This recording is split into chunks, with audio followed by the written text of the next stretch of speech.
It was a cornerstone of the civil rights movement, but now a key portion of the Voting Rights Act has been struck down. Immediately following the Shelby ruling, several states passed laws that made it harder for people to vote.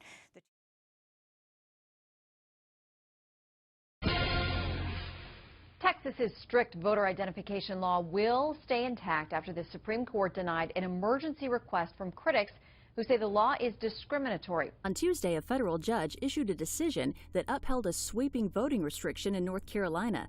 An estimated 300,000 Wisconsinites, disproportionately minorities and students, don't have the ID needed to vote under the law. Well, it's obviously a civil rights issue because it was something that was fought and won during civil rights. My right to vote in this country is my right. You don't vote, you don't count. So this is the right for a person to vote. People have been killed for what I'm trying to do.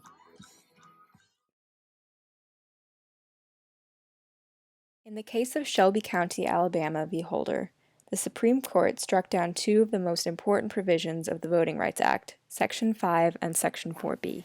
You may ask, what is Section 5 of the Voting Rights Act? Section 5 speaks to the need of pre-clearance of states. All or part of 16 states had to seek approval from the Justice Department and the United States Attorney General before changing the rules or maps of voting districts.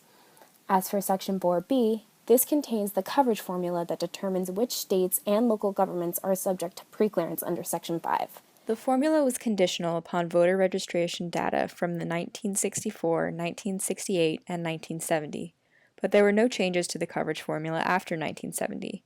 The Supreme Court thought that the coverage formula was too outdated to justify a burden like preclearance on the covered jurisdictions. Some justices, however, cited additional reasons that the Voting Rights Act was now unconstitutional in the supposed absence of overt discrimination. The perpetuation of racial entitlement. After Shelby v. Holder weakened the protections of the Voting Rights Act, states that were once under Section 5 were then free to alter their voter policies.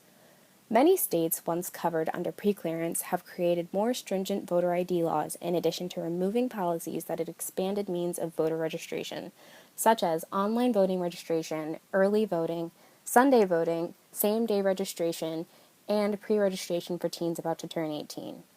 Most of these changes in voter policies have served to disenfranchise voters, particularly minority voters and poor voters. Some argue that these measures are necessary to prevent voter fraud. However, many studies have shown that voter fraud and impersonation are virtually non-existent. These new laws present very real implications to voters all over the country. I knew from the jump I was going to need an ID, but I didn't think it would be so hard for me to actually get my ID. In Texas alone, more than 500,000 of the state's registered voters do not have the credentials needed to cast ballots under the new law. It requires that basic forms of identification, photo IDs, be used when you vote. Driver's licenses, concealed handgun license, passports. In North Carolina, by the state's own calculation, more than 300,000 registered voters lack the law's acceptable forms of ID.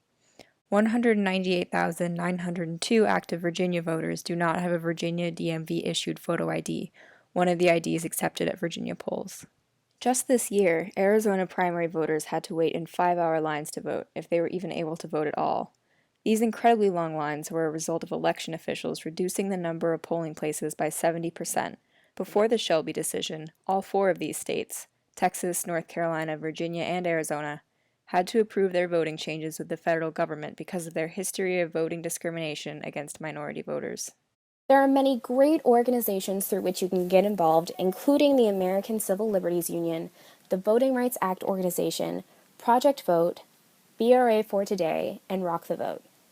Each of these organizations have simple, easy-to-use websites through which you can educate yourself and get involved. The Voting Rights Act website has an easy-to-use call tool in which you can take 2 minutes out of your day to call your representative. You can also sign the petition to Congress for the Voting Rights Amendment Act of 2015 to help protect the right to vote for all Americans.